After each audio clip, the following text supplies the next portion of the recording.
Hello दोस्तों, स्वागत है आप सभी का आपके अपने यूट्यूब चैनल प्राइम प्रभाकर पे।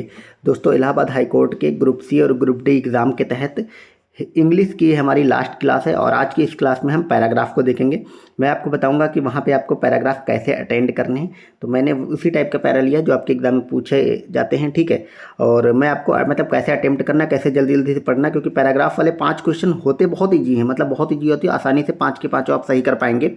लेकिन उसमें थोड़ा टाइम ज़्यादा चला जाता है और टाइम आपको बचाना है, ठीक है। तो ये आप याद रखेंगे। तो आज के इस वीडियो में, ये हमारी लास्ट वीडियो इंग्लिश की, इसके बाद हम इसकी मैराथन बना देंगे, ठीक है। और ये सब पीडीएफ चाहिए और बाकी सारी क्लासेज जो इंग्लिश की हो गई नहीं देखी तो उसकी मैंने प्लेलिस्ट बना दी है। आप सब वीडियो के डिस्क्रिप्शन में जाएँ, उसकी प्लेलिस्ट मिल जाएगी, तो वहाँ से आप लोग पूरी प्लेलिस्ट की वीडियो देख लें, ठीक है। तो चलिए वीडियो को शुरुआत करते हैं और 2 पैराग्राफ इसमें मैं करके बताऊँगा और उन सब की पीडीएफ के लिए आप लोग टेलीग्राम ज्वाइन कर लें। तो ये हमारे 5 क्वेश्चन इस पैराग्राफ पे आधारित रहेंगे। तो सबसे पहले आपको क्या क्या करना है, जब भी इस टाइप का पैराग्राफ आप सॉल्व करें तो सबसे पहले क्या करना है, आपको इस पैराग्राफ को एक बार पढ़ के जाना है। और बहुत सारे लोग होंगे देखो जिनकी इंग्लिश बहुत अच्छी है, मतलब जो लोग इंग्लिश में वीक नहीं है, तो वो लोग तो पढ़ते जाएंगे, उनके दिमाग में उनके अर्थ क्लियर होते जाएंगे। बहुत सारे लोग को अर्थ क्लियर नहीं होते, लेकिन तो अगर उनको अर्थ क्लियर ना हो, जिनकी मतलब वीक है इंग्लिश, तो वो लोग इसको पढ़ें तो मतलब as it is line to line भले अर्थ ना निकाल पाएँ, लेकिन वो लोग क्या करें, उसका एक मोटा मोटी उसका सारांश तो समझ ही जाए इसमें क्या कहा गया, ठीक है। और उसके बाद उन क्वेश्चंस पे वो जाएं, जब क्वेश्चन पे जाएं तो उसमें जो मेन वर्ड होता है उसको वो लोग पकड़ने का कोशिश करें कि वहाँ पे कहाँ पे पढ़े थे। क्योंकि जब आप पूरा पैरा पढ़ेंगे तो आपको ये अंदाज़ा रहेगा कि वो वाला जो मेन वर्ड है आपका, जो जिसके बारे में पूछा जा रहा है, वो कहाँ पे था। मैं कहाँ पे इन द सेंस, जैसे अब इतना बड़ा पैरा है तो इसमें ऊपर की 3-4 लाइनों में था, नीचे की एकदम लाइनों में था, बीच में था, ये पता रहेगा। तो आप लौट करके उन्हीं लाइन्स पे आएँ। ये उनके लिए जिनकी इंग्लिश बहुत वीक है, क्योंकि जिनकी स्ट्रांग रहती वो तो ऑलरेडी उसको कर ही लेते हैं। तो हम पैराग्राफ को जल्दी से निपटाते हैं, पढ़ते हैं।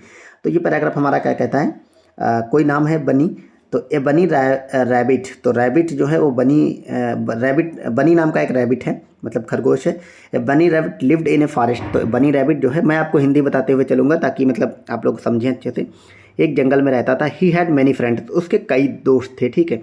He was a proud of his friends, उसको अपने दोस्तों पर बहुत गर्व होता था। वन डे बनी rabbit heard a loud barking of wild dog, तो एक बार उस बनी रैबिट ने बहुत तेज़ जो जंगली कुत्ते होते हैं उनको भौंकने की आवाज़ सुनी। ही वॉज वेरी स्केर्ड, वो बहुत डर गया। He decided to ask for help, उसने ये मतलब निश्चय किया कि वो बाकियों से मदद मांगेगा, ठीक है। He quickly went to his friend, वो जल्दी से अपने दोस्तों के पास गया। द डियर, डियर मतलब हिरन के पास। ही सैड, उसने उससे कहा, dear friend some wild dogs are chasing me, कुछ जंगली कुत्ते हमारा पीछा कर रहे हैं, ठीक है। Can you chase them away with your sharp antlers, उसने कहा कि क्या तुम उनको दूर भगा सकते हो अपने जो नुकीले सींग होते हैं उनसे।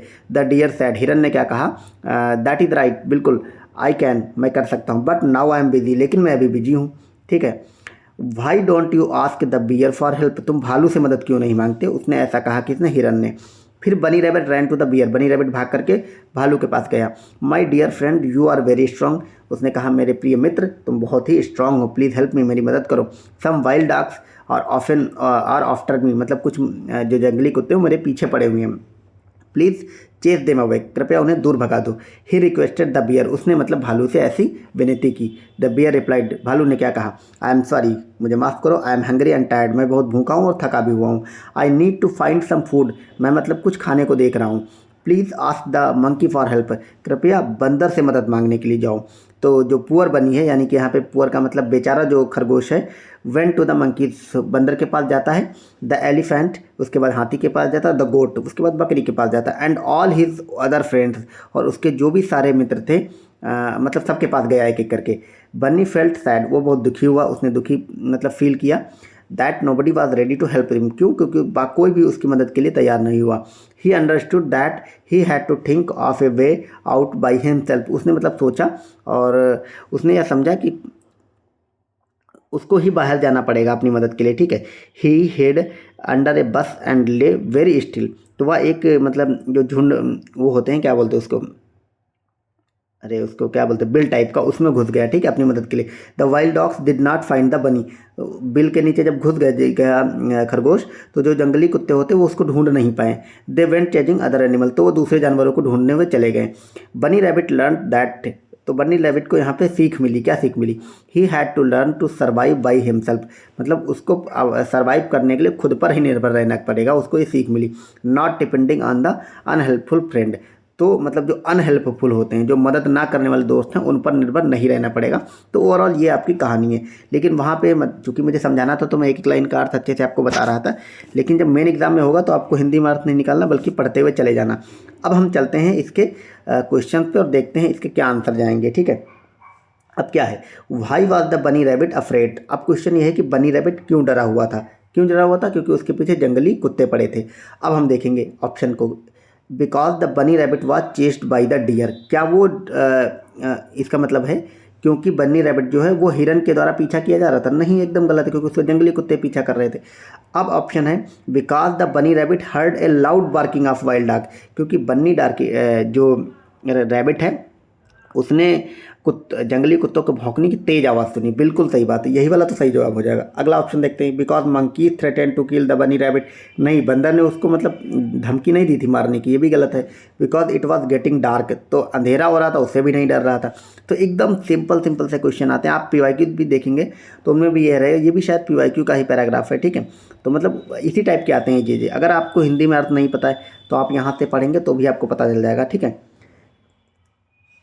वन डे बनी rabbit heard a loud barking of wild dogs, he was very scared, है नहीं?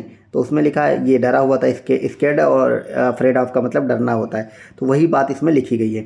अगला हमारा क्वेश्चन है, where did the bunny rabbit hide. तो बनी रैबिट कहाँ छिप गया? तो अंडर ए बस, मतलब बिल के नीचे उसमें चला गया। ठीक है, आपको पता है। लायंस डेन मतलब शेर की गुफा में नहीं, ट्रे पेड़ के नीचे नहीं, इन ए एंथिल नहीं, अंडर ए बेस छुपा था। आपको ही पता, भी उसमें लाइन भी आई थी, मैं आप कहिए तो मैं दिखा भी देता हूँ। अंडर कहाँ गया ये, ही हाइड अंडर ए बस, यही लाइन इसमें लिखी हुई, यही चीज़ इसमें पूछा गया है। ठीक है, तो इसी टाइप का क्वेश्चन आपके एग्जाम में आता है। अगला हमारा क्वेश्चन है, व्हाट डिड द बियर से to the bunny rabbit when asked for help. तो जब भालू के पास गया तो उसने क्या कहा? उसने कहा जब भालू के पास गया तो सबसे पहले वो किसके पास जाता है? हिरन के पास। हिरन उसको भालू के पास भेज देता है। तो जब भालू के पास गया उसने क्या कहा कि मैं हंग्री हूँ और मतलब थका हुआ हूँ और भूखा हूँ। तो he was hungry and tired, यही लाइन थी उसमें। अगला है, who finally help the bunny rabbit from the wild dogs. तो किसने फाइनली उसकी मदद करी? डियर ने करी? नहीं। एलिफेंट ने करी? नहीं। गोट ने करी? नहीं। किसी ने नहीं करी, बल्कि उसने खुद करी बिल में छुप कर। तो नॉन ऑफ द दीज हो जाएगा इसका आंसर। ठीक है, अगला हमारा क्वेश्चन है, how did the bunny rabbit feel when nobody came forward help to. तो जब कोई उसकी मदद के लिए नहीं आया तो बनी रैबिट ने क्या फील किया? He was unhappy? नहीं। He was sad? He was enjoying evening? नहीं। ही वॉज सैड, मतलब वो दुखी हो गया जब कोई मदद करके लिए नहीं आया, यही इसका सही जवाब हो जाएगा। ठीक है, तो ये हमने पूरा पैराग्राफ देख लिया। बहुत ईजी होते हैं, मतलब आप लोग इसको लोड मत लिया करिए। जो लोग को इंग्लिश थोड़ा वीक रहती है वो लोग लोड मतलब एक बार पढ़ते जाएं, आंसर आपको मिलते जाएंगे। अब ये पहला तो मैंने आपको समझा दिया पैराग्राफ इस फॉर्म में कि आप उसको पढ़े, अर्थ निकाले, पर बहुत सारे लोग अर्थ नहीं निकाल पाते, तो उनको क्या करना, तो उसके लिए मैं दूसरा पैरा करा रहा हूँ। आप सिर्फ एक बार पढ़ जाइए ताकि आपकी मोटा मोटा अंदाज़ा रहे किस बारे में बात की जा रही है। ठीक है, क्योंकि वो अगर अंदाज़ा रहेगा आपको तो आप लोग आसानी से इसको कर पाएंगे। ठीक है, देखते हैं क्या है पैराग्राफ, तो पढ़ते हैं इसको। तो पैराग्राफ हमारा है, वन डे ए जयकाल, जयकाल का मतलब होता है क्या? गीदड़। Jackal called Gomaya was a very hungry. ठीक है, मतलब इस जयकाल का नाम गोमाया था, वो बहुत भूखा था। And was wandering about in search of food, तो खाने की खोज में इधर उधर घूम रहा था। After some time he wandered out of the jungle he lived in. ठीक है, and searched and reached a deserted battle field. ठीक है, अब देखते हैं आगे क्या है। In this deserted battlefield a battle was fought recently, the fighting armies had left behind a drum which was lying near a tree as a strong wind blow a branches, the branch, मैं मतलब ये highlight करके दिखा देता हूँ, the branches of the tree got rubbed against the drum, this made a strange noise when the jackal heard the sound, the got very frightened and thought of running away. If I cannot flee from here before I am seen by the person making all this noise, I will be in trouble. As he was about to run away, he had to second thought. It is unwise to run from something without knowing intended. I must be careful in finding out the source of the noise. He took the courage to creep forward curiously.